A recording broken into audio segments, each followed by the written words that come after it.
Before we get into the video, could everyone please subscribe to my channel? Thank you so much. Coming back from my previous life, I decided to avoid every opportunity to cross paths with Ethan Jong this time around. When he said he wasn't going home for the holidays, I packed my bags and returned to the village alone. When he helped Lucy Snow rent a place next door, I moved out. When he chose to stay and work at the university, I applied to a school in the Northwest. In my last life, even when I was old, even our children urged me to divorce him. They said it was so he and Lucy could finally be together after death, as their tragic love story deserved. As I stared at the acceptance letter in my hand, tears almost fell. No one knew I had been reborn. At the very last moment, I had changed my university application to the Northwest Institute of Technology. Even my teacher was surprised. "Didn't you say your fiancé was staying at the university? How could he wait for you if you go so far away?" I smiled and replied brightly, "It's the era of free love now. Childhood betrothals are just remnants of a feudal society, completely outdated." The teacher, seemingly impressed by my resolve, patted my shoulder with approval. Leaving the school, I followed the crowd toward home. In my last life, I didn't even attend university. My wedding to Ethan was just a few days away, and shortly after I had a child. That was the end of my education. Ethan stayed at the university for a while before joining the army. From then on, we lived separate lives. He climbed the ranks, and wherever he went, Lucy Snow and her daughter followed. I, on the other hand, was trapped in a small corner of the world, caring for his parents and raising our children. I watched my kids grow, once clinging to me but eventually drifting closer to their father. One day, I even learned about Ethan and Lucy's daughter's wedding to my son through a photo from a friend after the ceremony had taken place. The picture showed Lucy and Ethan smiling warmly as they watched their daughter-in-law pose for them. My own son had urged me to divorce Ethan more than once. "Mom, Dad has suffered his whole life. If it weren't for you, he would have been with my mother-in-law long ago. You two aren't a good match. Why won't you let go?" Even my daughter-in-law refused to see me. What could I do? I wasn't willing to let go. I couldn't forget the sleepless nights I spent caring for his paralyzed parents or rushing barefoot through the night when my child was sick, only to find him entertaining Lucy and her daughter elsewhere. Everyone said we weren't a good match. Everyone blamed me for not letting go. But when I looked in the mirror at the weary, aged face staring back, I couldn't help but feel defiant. Even if it cost me my life, I would drag them all down with me. In the end, I died after yet another fight with my son about divorcing Ethan. My heart attack came as he stormed out, slamming the door without a backward glance. I called for him, but he didn't turn back. In that moment, I regretted it all. Why had I given birth to him? Why had I wasted my life like this? But now I've been given a second chance. I'm back to before my marriage to Ethan, and everything can be changed. When I got home, I hid my acceptance letter and started cooking. The 2-bedroom apartment was one of Ethan's perks from work. While the food simmered, I circled the date on the calendar for my university reporting day with a red pen. Staring at the marked date, my heart filled with hope. Soon, very soon, I would be free. When dinner was ready, Ethan came home as expected, with Lucy Snow and her child in tow. "Sorry to bother you again," Lucy said, smiling sweetly in her bright red coat, her alabaster skin glowing. The little girl, clearly accustomed to the routine, gleefully rushed to serve the food. One bowl for herself, one for Ethan, one for Lucy, and none for me. When I emerged from the kitchen, the three of them were chatting happily like a picture-perfect family. But as soon as they tasted the food, they spat it out. "Mommy, it's so salty," the child exclaimed, leaning against the doorframe. I watched Ethan scramble to pour soup for them, only to find it saltier than the food. In tears, Lucy whispered, "It seems your wife doesn't welcome me here. I'll stop coming in the future." Ethan walked her to the door. When he returned, he frowned at me. I ignored him and went back to the kitchen to prepare a fresh meal. "You did that on purpose," he said, his voice laced with confusion. "Lucy's husband died and asked me to look after her and her daughter. Your cooking is great, and the child likes it." Before he could finish, I interrupted him with silence. After a moment, he sighed and said, "Fine, if you don't like it, I won't invite them over again." The next day, after Ethan left for work, I started packing my bags. I planned to return to the village soon. Since our families had exchanged tokens and birth dates for the betrothal, I needed to formally break the engagement with witnesses present to avoid complications later. As I packed, I came across the embroidered bedding I had worked on in secret for years. I thought for a moment, grabbed a bag, and packed everything: embroidered pillowcases, new shoes I had crafted, and other belongings. I walked to the pawn shop at the end of the street. The embroidery that had taken me years to complete sold for 30 yuan. It wasn't much, but at university, every penny counts for meals and necessities. I set the money aside, ready to save it for the future. Back home, I marked another large X on today's date in the calendar. Just 20 days left. In 20 days, I'd leave this place and embark on my new life. Ethan returned late that night. The food I had prepared remained untouched. I ate at school, he offered as an offhand explanation, but the faint scent of white tea perfume clinging to him told me otherwise. He had eaten, yes, but likely with Lucy Snow and her daughter. Knowing he'd offend me by eating here, he opted to dine with them elsewhere before coming home. I quietly cleaned up the dishes and returned to my room. Inside were stacks of my high school books and notes, some spilling. Going over into the living room due to lack of space, I tied up the books in my room with string, planning to sort the living room items after Ethan left the next day. If I was leaving, none of my things should remain here. As I packed, I heard a knock on the door. I knew it was Ethan. He was always polite, never entering my room without my permission. "What is it?" I asked, unwilling to let him see me packing. There was a moment of silence before he replied, "I was writing the marriage report. Is the 9th of next month okay for the wedding date?" The 9th of next month, the same day we had married in my previous life. I glanced at my neatly packed belongings. "Marriage is a big deal," I said calmly. "I'll check with my family tomorrow before giving you an answer." Another pause, then I heard his footsteps retreating down the hall. Relieved, I leaned against the bed. Technically, given Ethan's current position, he didn't need family approval to file a marriage report. My parents were gone, and his family had taken me in due to our childhood betrothal. To everyone else, I was already part of the Zhang family. This marriage report was just a formality. After all, Ethan was attractive, capable, and kind to me. Anyone could see that I had long since fallen for him. I owed the Zhang family, but I had already spent a lifetime repaying that debt. I didn't owe them anymore. This time, I would walk my own path, a path without Ethan Zhang. The next morning, to my surprise, Ethan had prepared breakfast. Fried eggs and 8 treasure porridge, my favorites. In 3 years of living here, he had rarely done this. I sat silently at the table, the clinking of utensils the only sound. "I'll take a leave of absence and go back with you," Ethan suddenly said, breaking the silence. Startled, I instinctively shook my head. "I'll drive you back. It's not safe for you to go alone," he said, frowning. I was about to refuse when a little girl ran through the door. "Godfather!" she exclaimed with pink butterfly bows in her hair, and dove straight into Ethan's arms. "Yayan, why are you here? Where's your mom?" Ethan asked, glancing toward the door. Yayan looked up at me hesitantly. "Mom said Auntie doesn't like her, so she didn't dare come."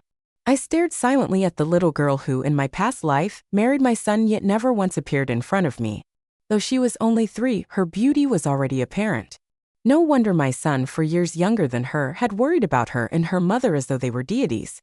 As expected, Ethan quickly left with Yayan, saying Lucy wasn't feeling well. Without another word to me, he rushed out the door with the child. I chuckled bitterly. At least now I didn't have to come up with an excuse to go back on my own. I picked up a pen and marked another large X on today's date in the calendar, 19 days to go. I spent the day organizing the rest of my belongings, tying up my notebooks, textbooks, and exams. Once everything was sorted, I sold them for 13 yuan and headed back to the village. Today, I would end the engagement between Ethan and me. The young elders had always treated me well, but convincing them to cancel the engagement wouldn't be too hard. All I needed to do was tell them Ethan's future was bright and I wasn't a suitable match for him. The village courtyard was quiet, the air heavy and still. A bonfire crackled in the yard, mosquitoes swirling in its heat. I pressed tobacco leaves under a wooden plank and sliced them finely with a hatchet. The elders sat silently on the doorstep. After a while, they sighed deeply and tried to reason with me. "Aru, even if he has someone else in his heart, you're engaged to him. If he dares not marry, I'll straighten him out myself. Your parents left you in our care before they passed. We can't just stand by and watch you make such a decision."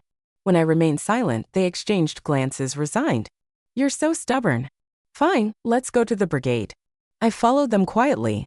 The brigade issued us a certificate nullifying the engagement, and in the presence of several elders, we exchanged the tokens given during our betrothal.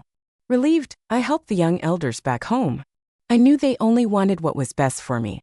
By all accounts, Ethan was a prized match. Even his parents couldn't understand why I insisted on ending the engagement, but I couldn't explain it to them. I couldn't tell them that in my past life, I had suffered enough that even the only child I bore was given to Lucy Snow, making them a family while I lived alone. The engagement was officially cancelled. The Leong family said, "From now on you're our daughter." I didn't mention that I was going to the Northwest for school, but I stayed with the Leong elders for half a month before leaving. When it was time to go, Mr. Leong walked me all the way to the village entrance, endlessly reminding me to treat their home as my own and to visit often. It wasn't until I arrived at the town to buy my ticket that I found they had slipped 200 yuan into my bag. Tears streamed down my face uncontrollably. When I returned to Ethan's apartment, the first thing I did was mark 15 bold red XS on the calendar. Only 4 days left. Just 4 more days. I was carrying my luggage to my room when I heard the door open. Ethan had just returned from work, accompanied as usual by Lucy Snow and Yin Yen. "You're back," Ethan said, sounding surprised.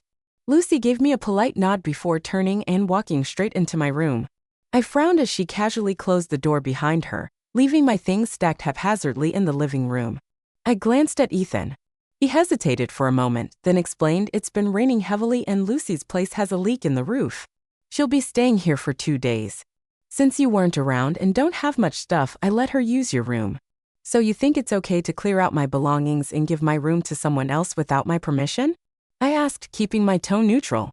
Ethan paused, then added, "I moved your things into my room. You can stay with me for now." As he spoke, he opened the door to his room. "By the way, where are all your books gone? There's barely anything left here." I looked at the small bundle he had set on the bedside table and pressed my lips together, letting it go. I replied indifferently, "The college entrance exams are over. There's no point in keeping the books, so I sold them." Ethan frowned. "Even after the exams, you might still need them later. Why sell them?" I said nothing, and after a moment of silence, he changed the subject. "So what did your family say?" I hesitated briefly, then replied, "They had someone check the dates, and the 9th isn't a good time. We'll have to discuss it later." This was the excuse I had agreed upon with the Leong elders to buy myself more time. Once I left in a few days, I'd explain everything to Ethan.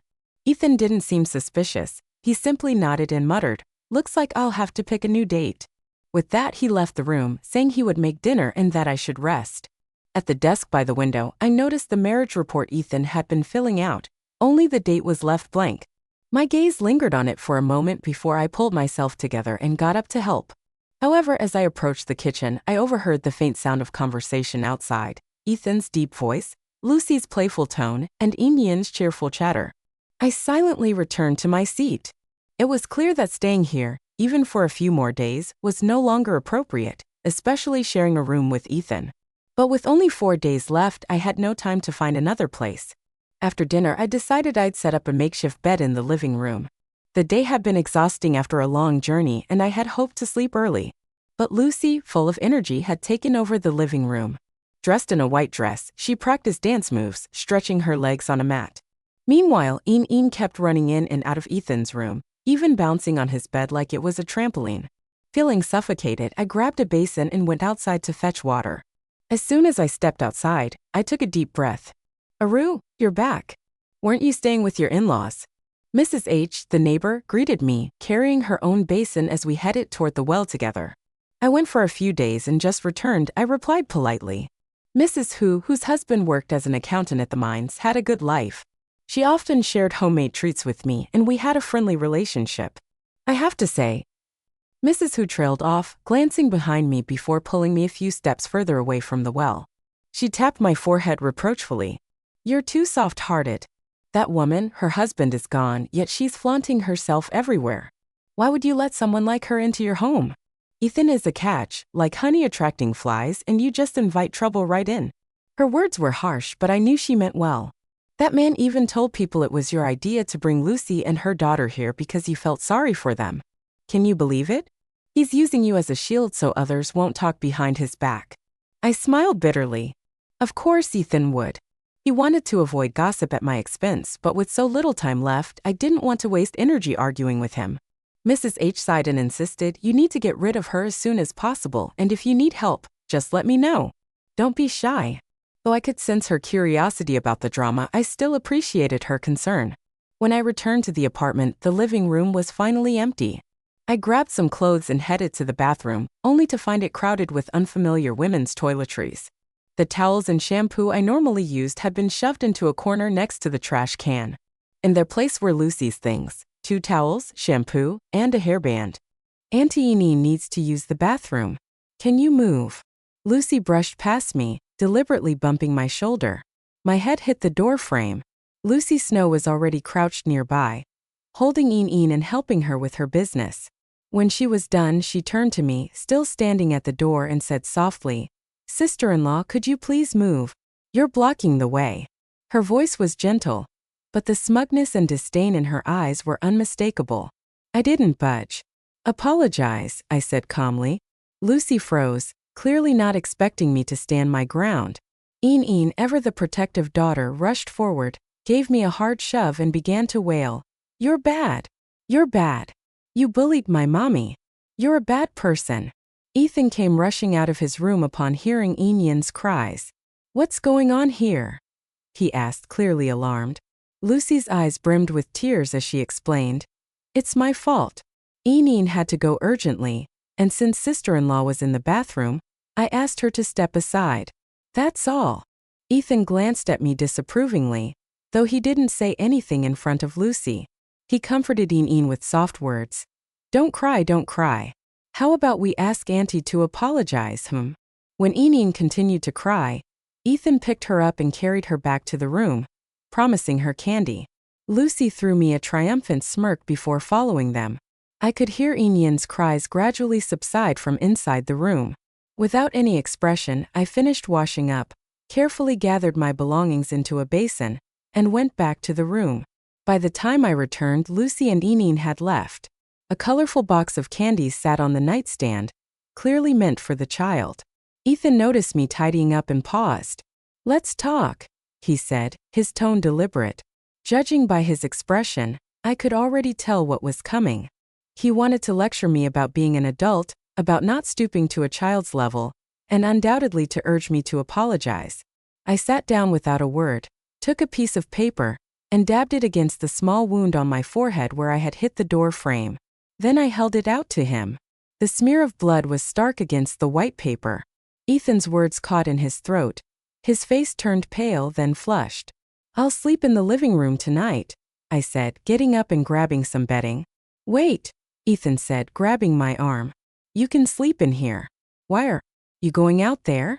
He assumed I was angry about what had just happened. With a sigh, he tried to explain. "Enine is just a child and Lucy didn't mean any harm. You're an adult. Don't hold grudges against a child. There are guests. I know you don't like Lucy, but she's had a tough time. Don't be petty, okay?" I let out a cold laugh. "So you brought her back here and told everyone it was my idea, right?" Ethan's breath hitched. He opened his mouth but said nothing. I shook my head, smiling bitterly. No matter how noble his excuses sounded, his underlying intentions couldn't be hidden. For the sake of the Liang elders and to avoid tarnishing his reputation, I wouldn't confront him openly, but that didn't mean I could forgive or forget. That night, Ethan ended up sleeping on the living room floor.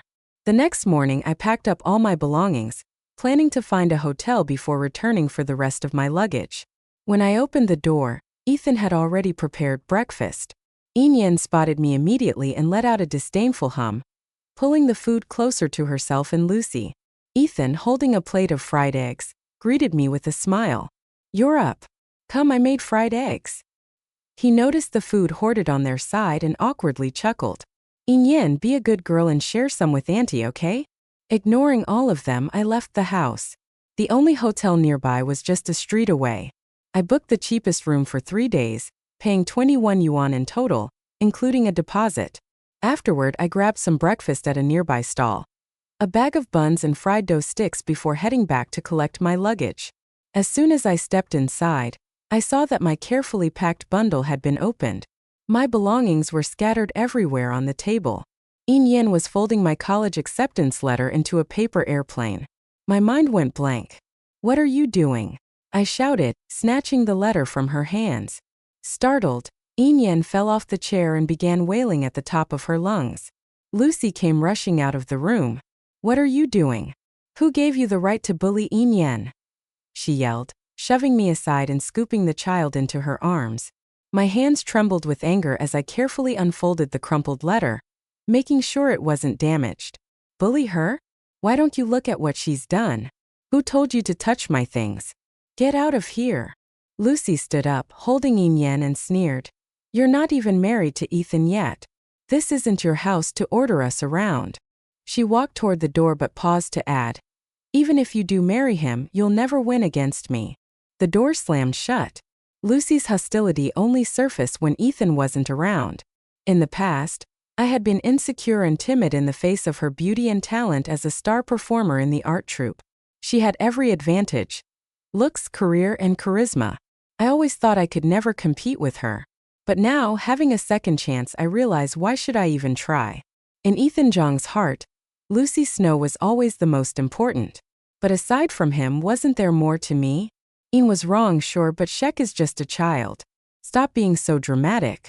Do you know how worried Lucy was when you ran out? She even scraped her knees looking for you and is still resting at home. I stared at him coolly, and his words faltered. You know, I began with a laugh. This afternoon your daughter was rummaging through my bag. When I told her to stop, your precious Lucy said I had no right to tell her off.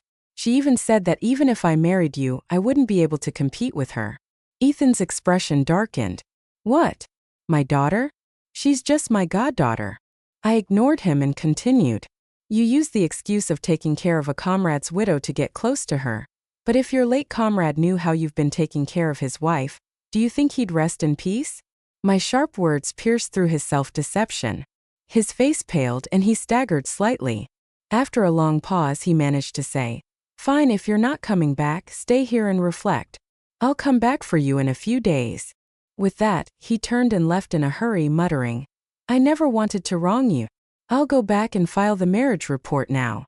I shut the door with a blank expression. How ridiculous. In his eyes, agreeing to marry me was some grand favor for which I should be eternally grateful. The next day, I went to my teacher to pick up my train ticket, worried I wouldn't get a seat.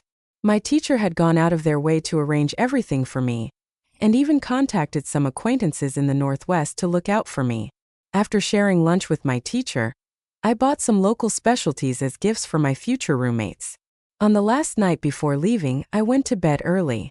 I thought I'd be restless, overwhelmed with emotions, but surprisingly, I fell asleep almost immediately. The next morning, I handed my letter for Ethan to the hotel front desk, checked out, and headed to the train station with my luggage. The 2-day train ride was bumpy, and I could only catch bits of sleep here and there. When I finally arrived at the university, I felt a deep sense of relief.